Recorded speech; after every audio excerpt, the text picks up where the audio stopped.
wabarakatuh. Selamat dan semangat pagi pemirsa. Berjumpa lagi di Hidup Sehat bersama saya Dr. Sabrina Raisa dan tentunya partner saya. Dokter Haika. Halo dokter, apa kabar dok? Baik Doksa. Doksa, tadi kita lihat tayangan tentang kesemutan. Ini adalah hal yang terjadi umumnya kalau anggota tubuh kita tertindih. Misalnya ketika kita duduk bersila. Namun bagaimana nih kalau kesemutan terjadinya berulang dan berkepanjangan? Bisa saja itu mungkin tanda dari penyakit serius. Nah, di tengah kita sudah ada Dr. Ziki Yombana, spesialis saraf. Pagi dok, apa kabar? Apa kabar dokter? Halo, pagi. Alhamdulillah dok. sehat. Iya. Dokter, ini ada fakta mitos yang pertama dok. Oke. Katanya dok, kesemutan ini umumnya diakibatkan karena hambatan aliran darah. Nah ini fakta atau mitos dokter? Mitos. Mitos. Iya. Wah, bagaimana tuh dok? Jadi sebenarnya kalau kita bicara kesemutan, itu adalah masalah di saraf ya. Di saraf. Saraf itu kita analogikan seperti kabel listrik. Sedangkan kalau aliran darah kita ibaratkan sebagai pipa ya. Memang beberapa kesemutan diakibatkan karena saraf tersebut kurang asupan darah ya yang baik ya. Tapi paling sering bukan karena itu. Tapi paling sering karena posisi yang salah. Misalnya tadi Dr. Hekal bilang ya, tertindih ya, terhimpit itu sering. Dan beberapa kasus juga banyak diakibatkan karena gangguan kekurangan vitamin neurotropik atau vitamin-vitamin saraf ya. Atau juga bisa dikarenakan akibat penyakit saraf lainnya. Jadi kesemutan nggak semata-mata hanya gangguan aliran darah. Jadi banyak banget dan kemungkinan malah bisa jadi suatu tanda dari penyakit yang lebih serius lagi. Wah, berarti benar ya dok betul. ya. Mungkin jadi suatu tanda penyakit serius. Bisa jadi. Karena ada juga dok yang mengatakan bahwa kalau misalnya kesemutan terjadinya tiba-tiba di sebelah badan itu kemungkinan tubuh kita sedang mengalami gejala stroke. Fakta atau mitos? Fakta. Fakta. Itu fakta.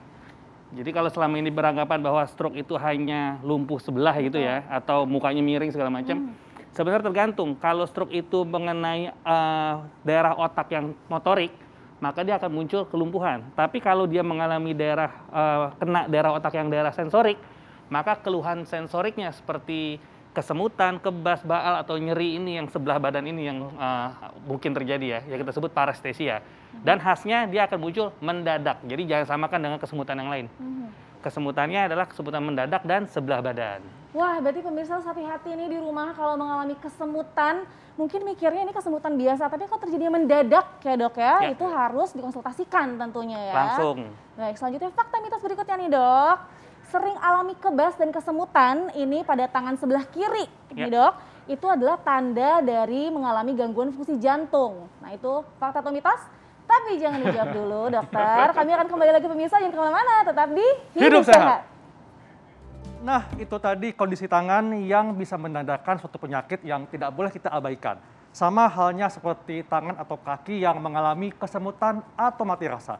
Tapi ingat, meskipun tangan dan kaki mengalami mati rasa, jangan sampai hati ikutan mati rasa. Berabe soalnya. Waduh, berabe kalau udah masalah hati ya dok ya. Nah tadi kita ada fakta mitos yang menggantung nih dokter, belum dijawab. Katanya dok, mengalami kebas atau kesemutan di tangan sebelah kiri itu tandanya mengalami gangguan fungsi jantung nih. Fakta atau mitos dokter? Mitos. Mitos. Iya. Karena sebetulnya ya nggak ada hubungan secara langsung ya. Jadi jantung itu di persarafi namanya organ di dalam ya, berarti sarafi namanya saraf visceral. Sedangkan kalau memang ada gangguan serangan jantung yang sangat mungkin kita sebut namanya revert pain. Jadi nyeri alih, nyerinya memang kadang menjalar ke tangan.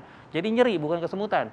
Kalau kesemutan di tangan kiri kita harus cek apakah mungkin ada jepitan saraf di leher sebelah kiri, itu lebih masuk akal dibandingkan masalah serangan atau gangguan jantung. Ya, jadi kalau kesemutan aja mungkin belum tentu sakit jantung. Tapi kalau misalnya kesemutannya disertai misalkan keringat dingin atau misalnya gejala lain, apakah itu mungkin sakit jantung dok? Karena gini, kalau kita ngomong sakit jantung, yang pertama adalah nyeri dada sebelah kiri dulu yang lebih dominan, ya kan?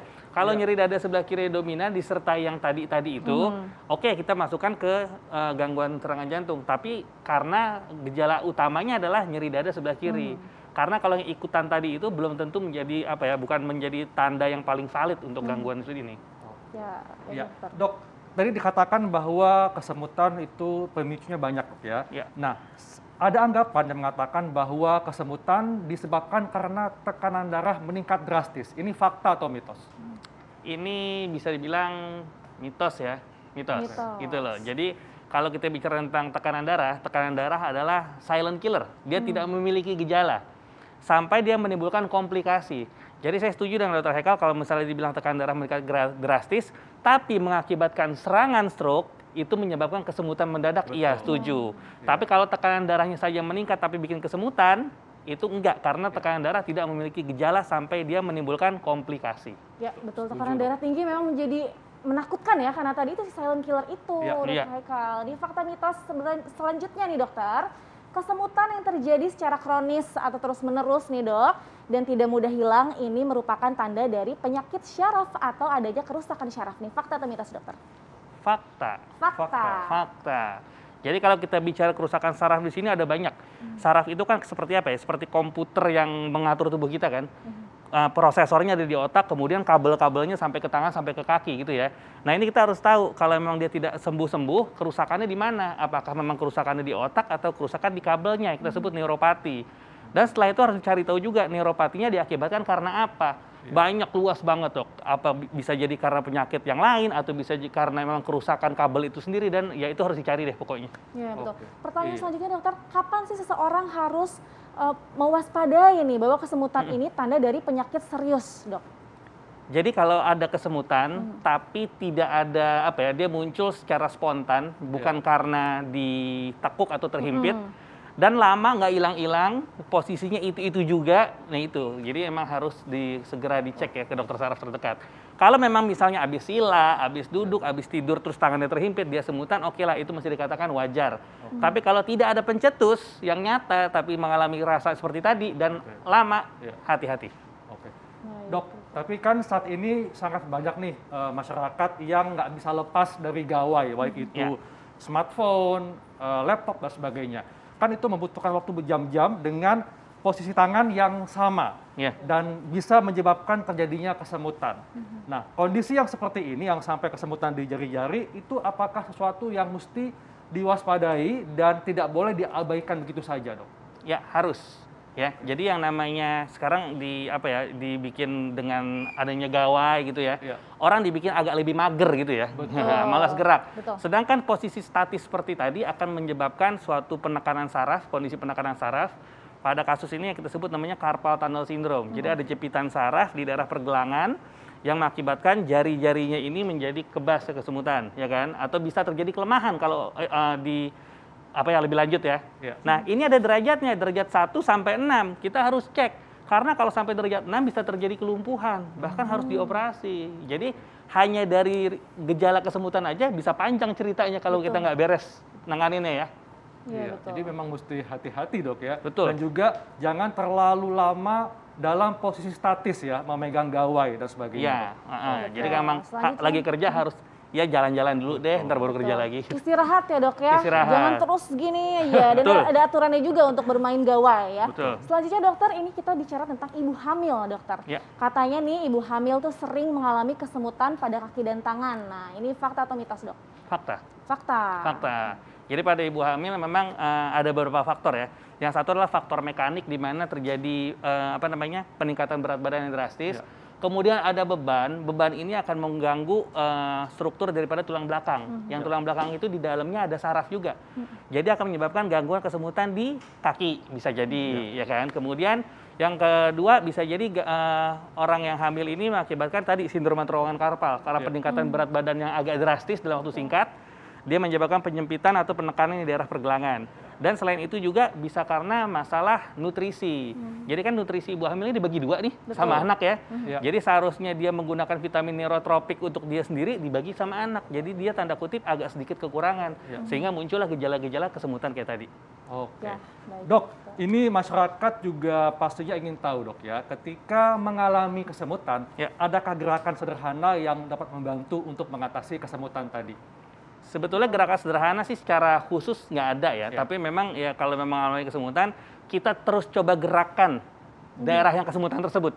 Gimana tuh dok? Misalnya kita main gadget terus-terusan nih kesemutan tangan nih. Ya kita lakukan stretching, kita gerakan. Misalnya tangan ya, kita lakukan gerakan seperti ini misalnya, gini. Terus kita lawan bawahnya, gitu, seperti itu ya. Jadi memang harus digerakkan. Karena berapa kali dok? Statis. Berapa kalinya sih nggak ada patokan ya, bikin senyaman mungkin. Tapi mungkin. masalahnya kadang kalau lagi kesemutan kesenggol aja Betul. rasanya rusuh ya. Apalagi kalau di kaki ya kan, udah cepet-cepet mau pergi ditungguin sama orang, nggak bisa gerak, aduh, Iya. gitu. Lu gimana tuh dok? Kalau di caranya kaki biar cepet? biasanya kita goyang-goyangin begini. Nah, ini. Oh begini, Memang rasanya pasti nggak enak. bener, rasanya nggak enak banget. Tapi itu ya insya Allah bisa mempercepat gitu ya. Oh. Karena kesemutan ini rasanya bisa seperti tertusuk jarum dok ya, dan Iya. juga terasa kayak terbakar atau dingin dok. Betul. Iya. Dok, tipsnya nih supaya masyarakat bisa mengetahui bahwa ini kesemutan yang sesuatu yang memang mesti diwaspadai, terutama yang timbul pada tangan dan kaki. Ya, jadi sebenarnya kalau memang selama ini kan semua orang pasti pernah kesemutan ya, pasti pernah kesemutan. Tapi kalau ada rasa kesemutannya agak beda dan tidak ada pencetus, selalu pikirkan ini ada masalah dulu.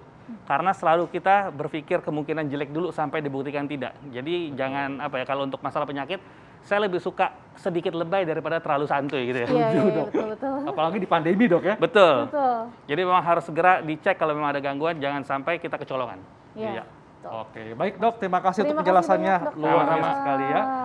Nah, yang paling sering dilakukan oleh orang-orang kalau badannya lagi gak enak nih, badinya is not delicious ya, Betul. itu melakukan kerokan doksa. Nah, Katanya bisa membantu untuk mengatasi masuk angin. Benar. Terus katanya kalau misalkan udah kerokan tuh jadi selega rasanya tuh kan, rileks. Nah kita akan Betul. membahasnya tuh ya. Bener nggak sih itu tuh ada masuk angin sebetulnya, Iya. Dr. Haikal? Nah, kita akan bahas sesaat lagi tetap di Hidup Hidup Sehat. Sehat.